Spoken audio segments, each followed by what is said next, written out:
The Ashgrove estate sat nestled deep within the forests of Maine, a towering Victorian mansion weathered by decades of abandonment and silence. When the Everetts inherited the property from a distant relative no one remembered, it seemed less a blessing and more an eerie curiosity. Still, the promise of a fresh start lured them in. James, his wife Elaine, their teenage daughter Lily, and 9-year-old son Owen.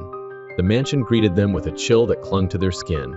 Time had grown thick within the walls, settling in the curtains, floors, and air like a patient mold. Ivy strangled the outer stone, and twisted gargoyles watched over the cracked roof tiles.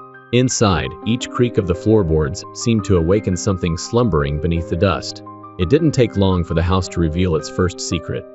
Only hours after arriving, Owen discovered a hidden attic room, sealed off behind a warped door that opened only under protest. Inside, an entire collection of antique dolls sat waiting, organized with unnerving precision on wooden shelves that lined every wall. Hundreds of them. Each bore glass eyes and fragile hands, their expressions frozen in lifelike detail, too lifelike.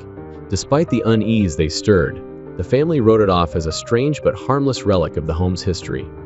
The house, after all, had belonged to Wallace Ashgrove, a man known in whispers as an eccentric dollmaker, who had vanished under mysterious circumstances nearly 70 years ago.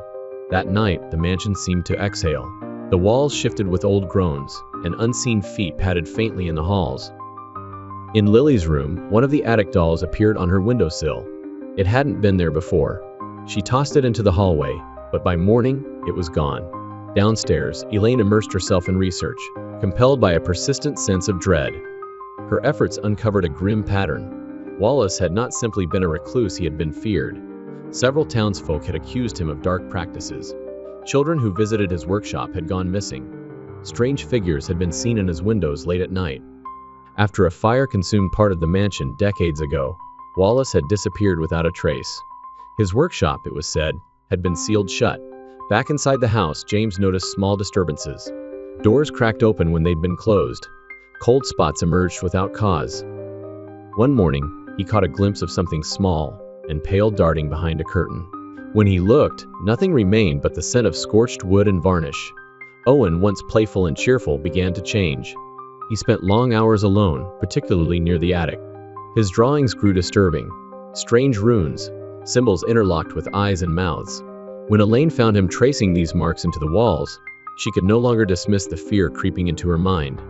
James eventually located the source of the worsening stench that had spread through the upper floors. A loose panel in the attic revealed a hidden crawlspace, a forgotten room, blackened with smoke damage, untouched since the fire decades prior. Inside was Wallace Ashgrove's original workshop. Dust blanketed a grotesque arrangement of tools, molds, porcelain limbs, and glass eyes, all neatly organized on rusted racks. In the far corner stood several full-size dolls. They were different, taller, constructed with almost human detail. Their hair looked real. Their expressions were not of joy or innocence, but of agony. Each wore a tag on its chest with a name and a crime. One for a woman labeled a liar, another for a priest branded a thief, a third marked simply, "She knew." Their expressions were not of joy or innocence, but of agony. Each wore a tag on its chest with a name and a crime. One for a woman labeled a liar, another for a priest branded a thief, a third marked simply, "She knew." James stepped backward in horror. As he turned to flee, the eyes of the dolls shifted. They watched him. That night, the house began to change. Owen no longer spoke like himself. His voice came slower, heavier. He often stared blankly into space, or murmured to something unseen. He no longer responded to his name with recognition.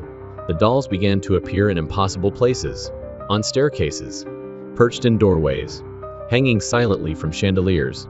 At night, their delicate feet could be heard scuttling across the hardwood like beetles. He no longer responded to his name with recognition. The dolls began to appear in impossible places, on staircases, perched in doorways, hanging silently from chandeliers. At night, their delicate feet could be heard scuttling across the hardwood like beetles. The Everetts attempted to flee, but the house resisted. Doors refused to open. The windows showed only darkness beyond, regardless of the time of day. Then came the storm. The lights died. The mansion descended into chaos. Dolls poured from the attic like a tide. Some crawled along the ceilings. Others walked upright, dragging needles, strings, and sewing tools behind them. A cacophony of whispering filled the walls, wordless, urgent. Elaine clutched the family Bible while James barricaded the kitchen. Lily sobbed quietly, watching the door swell and bulge under the pressure of tiny, desperate hands. Owen stood motionless in the center of the room, his eyes reflecting the flicker of candlelight. His lips moved without sound. Then, with a single scream, everything stopped. The lights returned. The house fell silent. The dolls were gone. Owen collapsed, lifeless for a moment, before gasping for breath and awakening with no memory of what had happened. The house no longer resisted their departure. They left in the dead of night, abandoning everything they had brought. The Ashgrove estate remains vacant to this day. Its windows are boarded up, the gates rusted shut. And yet, far from the woods, in a quiet antique shop on the edge of a sleepy town, a new doll sits proudly in the display window. It wears a flannel shirt, holds a child's crayon, and bears the label, "Owen escaped." Its eyes are open, and it is watching.